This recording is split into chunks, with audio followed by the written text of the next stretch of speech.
నైరుతి బంగాళాఖాతంలో అల్పపీడన ద్రోణి కొనసాగుతూ ఉన్నట్లు వాతావరణ శాఖ అధికారులు హెచ్చరికలు జారీ చేస్తూ ఉన్నారు.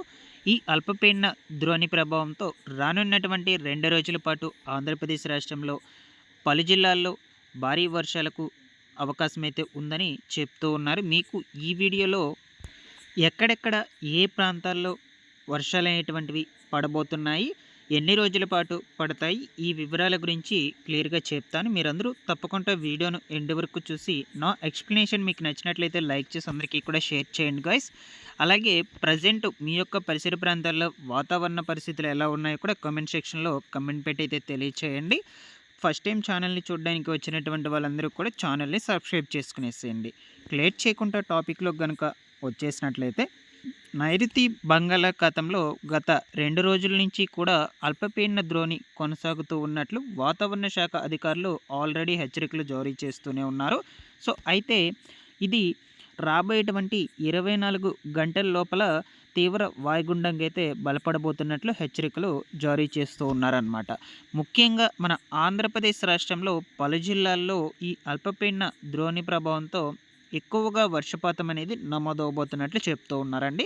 సో మీకు క్లియర్గా చెప్తాను దీనికి సంబంధించిన పూర్తి సమాచారం గురించి. సో ఇక్కడ బంగాళాఖాతంలో 2 అల్పపీడనాలు అయితే ఏర్పడబోతున్నాయన్నమాట మనకు. ఓకేనా.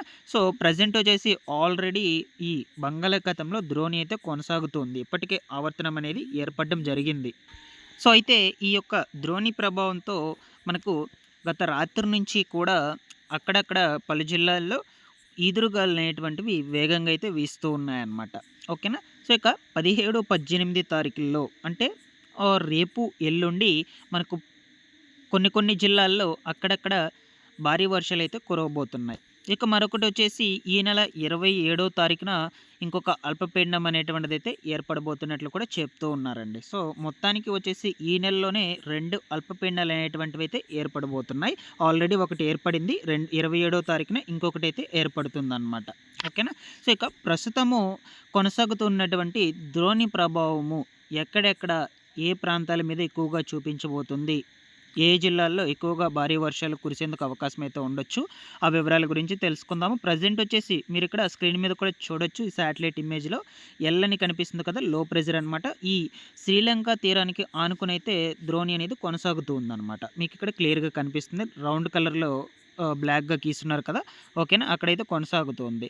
ఇది మనకు కొంచెం కొంచెంగా కదులుతూ తమిళనాడు అండ్ అలాగే మన ఏపీలోని దక్షిణ కోస్తాంధ్ర జిల్లాలో రాయలసీమ ప్రాంతాలు ఏవైతే ఉన్నాయో సో వాటికి దగ్గరగా వెళ్ళడం జరుగుతుందన్నమాట. ఈ నేపథ్యంలోనే అక్కడ ఆ ప్రాంతాల్లో ఎక్కువగా వర్షపాతం నమోదయ్యేందుకు అవకాశం అయితే ఉండొచ్చు. సో ఇక మనకు 2 రోజుల పాటు అంటే 17, 18వ తేదీల్లో దక్షిణ కోస్తా రాయలసీమకు భారీ వర్ష సూచన ఉన్నట్లు వెల్లడించడం జరిగిందనమాట. మనకు ఈ తిరుపతి, నెల్లూరు, చిత్తూరు, అలాగే ఈ యొక్క కడప, రాజంపేట, ఈ కావలి, బాపట్ల, ప్రకాశము. ఓకేనా. సో ఈ యొక్క పరిసర ప్రాంతాల్లో భారీ వర్షాలకైతే అవకాశం అయితే ఉండబోతుందన్నమాట 2 రోజుల పాటు. ఇక్కడ చూడొచ్చు.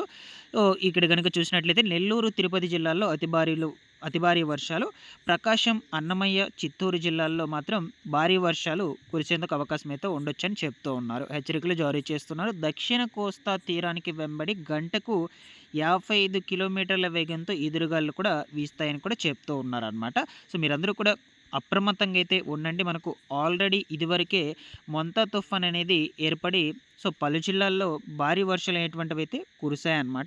మళ్ళా కూడా ఇంకొక అల్పపీడన ద్రోణి అనేది ఈ యొక్క బంగాళాఖాతంలో కొనసాగుతూ ఉంది. సో దీని ప్రభావం వచ్చేసి ఒక 2-3 రోజుల పాటు మన ఆంధ్రప్రదేశ్ రాష్ట్రంపై ఎక్కువగానే చూపించేందుకు అవకాశాలు అయితే ఉంటాయని చెప్తూ ఉన్నారు. ముఖ్యంగా నెల్లూరు, తిరుపతి జిల్లాల్లో ఉన్నటువంటి వాళ్ళందరూ కూడా అప్రమత్తంగా అయితే ఉండండి. ఇప్పటికే ఈ యొక్క చెరువులు, కాలువలు అన్నీ కూడా నిండుగా అయితే ఉన్నాయన్నమాట. వాటర్ మొత్తం కూడా స్టోర్ అయిపోయి సో ఇప్పుడు మళ్ళా ఇంకొక అల్పపీడన ద్రోణి అంటున్నారు కాబట్టి సో కొన్ని ప్రాంతాలకు, లోతట్టు ప్రాంతాలకు వరద ముప్పు కూడా ఉండేందుకు అవకాశం కూడా ఉండొచ్చండి.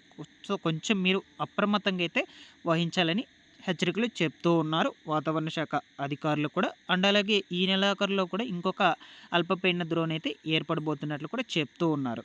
బట్ నేను ఎప్పటికప్పుడు ఈ యొక్క వర్షాలకు సంబంధించిన సమాచారం గురించి మన ఛానల్ నుంచి అయితే అందచేస్తూ ఉంటానండి. మన ఆంధ్రప్రదేశ్ రాష్ట్రానికి ఇప్పుడు వచ్చేటువంటి అల్పపీడనాల ప్రభావం ఎక్కువగా అయితే ఉందన్నమాట. తెలంగాణ రాష్ట్రంకి అంత ఎఫెక్ట్ లేకపోయినా సరే ఆంధ్రప్రదేశ్ రాష్ట్రానికి కొంచెం ఎక్కువగానే ఉందని చెప్తూ ఉన్నారు. సో, రేపటి రోజు నుంచి మనకు వర్షాలయ్యేటువంటివి ఆల్మోస్ట్ ఆల్ స్టార్ట్ అయిపోతాయన్నమాట. ఓకేనా. సో, నేను ఎప్పటికప్పుడు డైలీ కూడా ఛానల్ నుంచి వెదర్‌కి సంబంధించిన న్యూస్ అంతా కూడా అందజేస్తూ ఉంటాను. రెగ్యులర్‌గా ఛానల్‌ని సబ్స్క్రైబ్ చేసుకునేసి ఫాలో అప్ చేస్తున్నాను guys. Thanks for watching this one.